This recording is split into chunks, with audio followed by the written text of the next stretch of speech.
오늘은 온누리의 임금이신 우리 주 예수 그리스도 왕 대축일입니다. 오늘 복음은 마태오 복음입니다. 오늘 이 복음에 보면 두 가지를 좀 말씀드리고 싶어요. 그전에도 말씀을 드린 건데, 첫 번째는 예수님께서 사람의 아들이라는 표현을 쓰셨어요. 그 복음에 보면은 이 사람의 아들이라는 표현들이 자주 나옵니다. 또 이 사람의 아들이라는 표현은 예수 그리스도 스스로가 그런 표현을 쓰십니다. 이거 왜 그랬을까? 이거 한번 생각을 해보세요.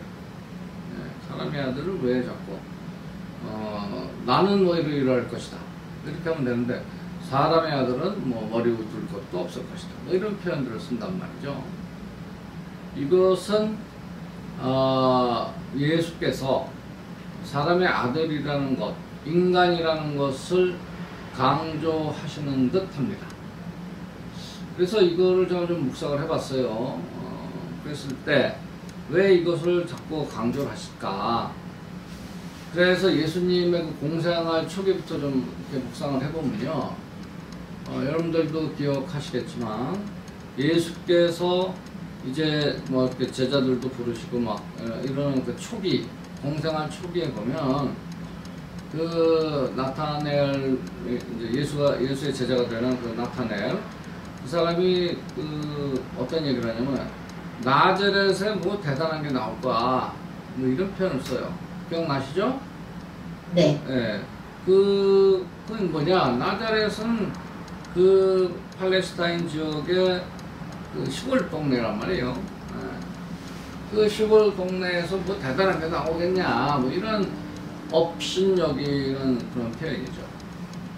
자, 실제로 예수께서 이제 공생활 시작할 때 아마도 그랬을 것이다. 예를 들면 예수님이 이제 그 세례자 요한이 활동하는 그 시점에 이제 같이 공생활을 시작하고 세례자 요한한테 세례도 받고, 그죠? 그리고 예수께서 주로 사람들에게 얘기한 것은 독창적인 게 아니었어요. 알고 보면 똑같은 얘기를 합니다. 세례자 요한이 한 말, 하나님 나라가 다가왔다, 가까이 왔다, 회개하라, 이걸 똑같이 합니다. 그러니까 이 초보자로서 뭐 이렇게 독창적이지 않았어요. 그리고 세례자 요한이 했던 말을 이제 반복하고. 자, 그러면 누가 예수님의 말을 듣겠는가? 그죠?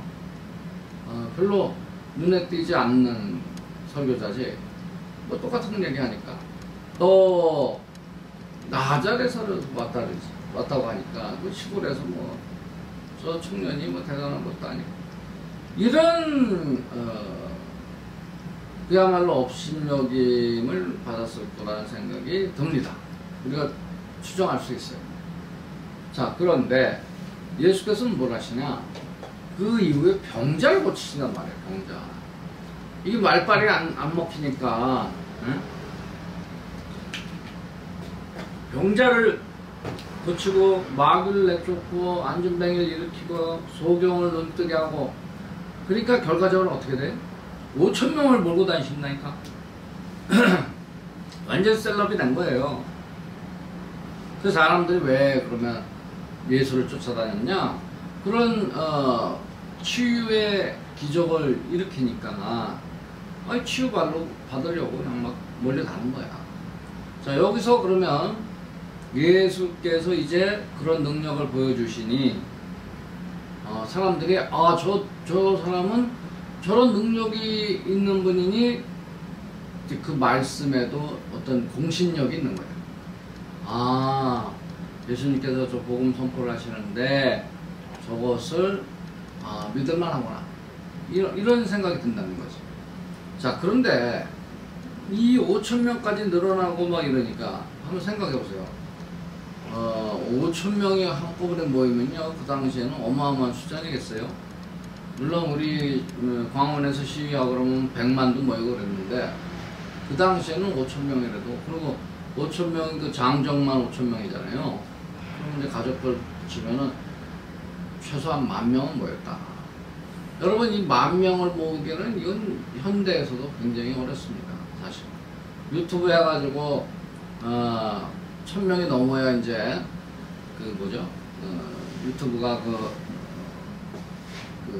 조회수에 따라서 얼마를 줍니다. 그 1,000명 넘어야 돼요, 그게. 근데 1,000명 모으기도 쉽지 않아요. 예. 그리고 10,000명은 더욱더 쉽지 않고, 10만 명이 되면 정말 유튜브에서 그걸 직업으로 삼을 수도 있다고 그래요. 근데 그거야 뭐 쉽지 않습니다. 예. 근데 예수께서 5,000명을 이렇게 이제 몰고 다니시니까 어떤 세력이 되는 거죠. 그래서 사실은 예수께서 돌아가신 건데, 많은 사람들에게 영향을 미치고, 기득권 세력에 대해서 비판하고, 그러니까 그 대사제들, 바리사이들, 사두가이파 뭐 이런 기득권 세력들이 예수를 잡아 죽인 건데, 어찌됐든 그만큼의 이제 어마어마한 영향력을 가진 분이라는 걸 사람들이 인식을 했잖아요. 그런데 예수님의 그 복음 선포의 본질은 뭐냐? 내 말을 믿고 따르라 이거 아니에요. 내가 지금 복음 선포를 한다. 그럼 내 말을 믿고 따라라. 그리고 나처럼 이렇게 하면 기쁘다. 그게 복음의 요체예요. 사랑하면 기쁘다. 사랑하라 그러잖아요. 두려워하지 마라. 용서해라. 또 미워해라. 불의를. 이 네 가지 용도삼이. 이걸 실천적으로 따라하면 기쁘다라는 거예요. 따라하는 것을 목적으로 하는 거죠. 자, 그런데 사람들이 이제 그 예수가 기적을 일으키고 병자를 고치는 그 모습을 봤으니 나를 따라오세요 했는데, 따라가려고 했더니 저 사람은 보통 사람이 아닌데, 저 사람은 막 기적을 일으키는 사람인데 내가 저 사람을 어떻게 따르지? 이렇게 되는 거죠. 그러니까 따른다고 하지만 지금 우리 현대 세계에서도 예수 그리스도를 믿는 많은 사람들이 따른다고 해. 예수를 따른다 그래. 따른다고 하지만 이 무의식 안에는 예수는 신이자 완전하신 분인데, 불완전한 우리 인간 존재가 완전하신 존재인 신을, 하느님을 따를 수 있을까? 이게 되는 거예요. 그러니까 예수께서는 이제 다시, 나 사람의 아들이에요. 사람의 아들이 이거 하니까 당신들도 할 수 있어요. 사람의 아들, 사람의 아들.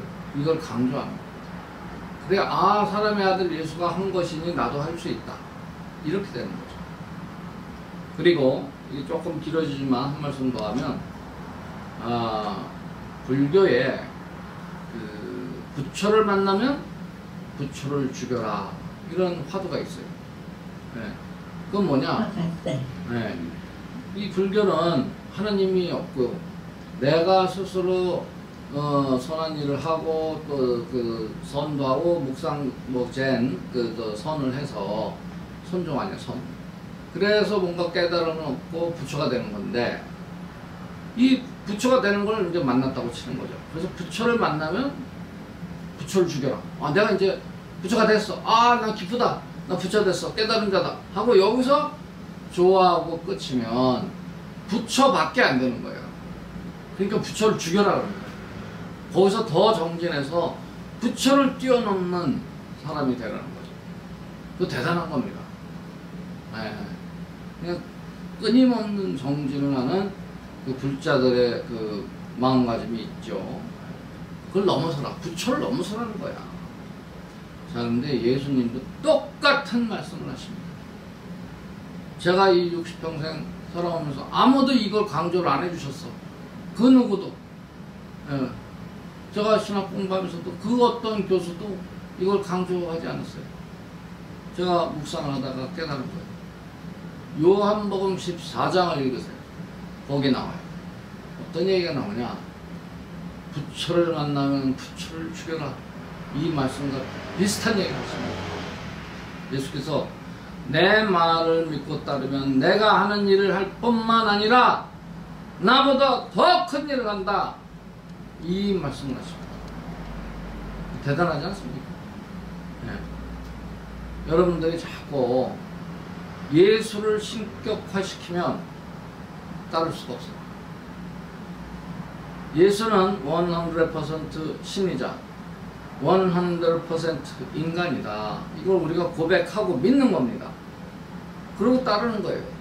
그런데 많은 경우 우리가 종교니까 신을 모시고 하나님을 따르는 거 맞아요. 맞는데 이 복음을 읽을 때는 예수를 인간으로 좀 바라봐라. 그래야 예수가 간 길을 우리도 따를 수 있다. 그렇지 않고 자꾸 예수를 신격화, 신인데 왜 자꾸 신격화시켜? 신격화시키면 당신은 완전한 하나님, 나는 불완전한 인간, 당신을 따를 수 없어요. 야, 이 무의식 안에 그렇게 작동된다. 그래서 예수를 인간으로 보고 복음을 읽고 예수가 한 일을 우리도 할 수 있다는 것, 혹은 예수를 넘어서는 큰 일을 할 수 있다라는 것을 우리가 깨달아야 됩니다. 그래야 예수를 진정으로 따를 수 있다. 여러분들 이 매체가 발달됐기 때문에 이미 예수를 뛰어넘는 것들이 있습니다. 우리가. 네. 예를 들면 이 매체라는 것은 우리 오감의 확장이라고 그러거든요. 그럼 보세요. 제가 지금 이 유튜브를 찍고 있잖아요. 제 앞에는 지금 실제로는 아무도 없어요. 이 주변에 들어온 분이 없다고. 자, 그런데 이것을 이 유튜브로 방영을 하면 제 구독자가 6,000명이 넘습니다. 네, 예수님 5,000명 몰고 다니는데 나 6,000명이 넘어요. 물론 조회수는 좀 떨어지지만. 자, 그런데 저 말고 100만 유튜버 하는 사람들 있잖아요. 100만 구독자를 갖고 있는 유튜버들이 있다고. 훨씬 뛰어넘는 겁니다. 이미 100만, 200만 뭐 조회수 있는 사람들 있잖아요. 훨씬 뛰어넘는 거예요. 물론 이 과학, 문명의 이기를 이용한 거지만 어찌됐든 예수께서는 분명히 그 말씀을 하셨다. 나의 말을 믿고 따르면 내가 하는 일뿐만 아니라 나보다 더 큰 일을 할 것이다. 이 말씀을 좀 새겨듣고 오늘 그리스도왕 축일에 왕이라는 것은 군림하는 것이 아니다. 섬기는 것이 왕이다. 그죠? 보통 통치자 뭐 이렇게 하잖아요. 그 왕을 우리가 왜 전제군주 시절에 왜 왕을 세우는가? 그 왕이 이 정치를 잘해서 백성들이 태평성대를 이루고 아무 걱정 없이 살도록 잘 통치할 수 있도록 그렇게 권한을 준 거예요, 사실. 그렇지 못한 왕들은 쫓겨납니다. 옛날도 쫓겨나요. 현찬하면 다 또 그 주변에 있는 권력을 탐하는 사람들이 찬탈하죠, 권력을. 근데 오늘날 이 민주주의 시대에서는 그렇지 않죠. 그러나 정치를 잘 못하면 국민의 표를 얻지 못하고 물러나는 겁니다. 그리고 좀 더 심각하다. 그러면 이제 탄핵도 하는 거죠. 그게 제도입니다, 제도. 지금 우리 정권, 윤석열 정권은 분명히 탄핵되어야 될 정도로 바보처럼 무지하고 무식하고 무능하고 무개념이고 국민을 무시하고 외교는 놀러만 다니고 국제적 호구가 되도록 우리나라가 그렇게 만들었으니 당연히 물러나야 됩니다. 그래서 빨리 하루빨리 탄핵될 수 있도록 우리가 마음 모아서 사실은 투쟁해야 합니다.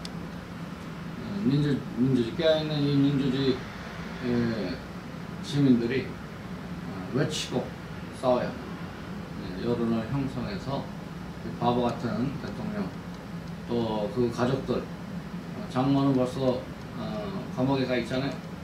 또 부인은 지금 조사를 받아야 되는데 조사하지 않잖아요. 눈치를 보네요. 하루빨리 물러내야 될 대통령이다. 오늘 이 그리스도왕 축일을 맞이해서 그런 면도로 좀 생각해 봐야 되겠습니다. 우리의 신앙을 고백합시다.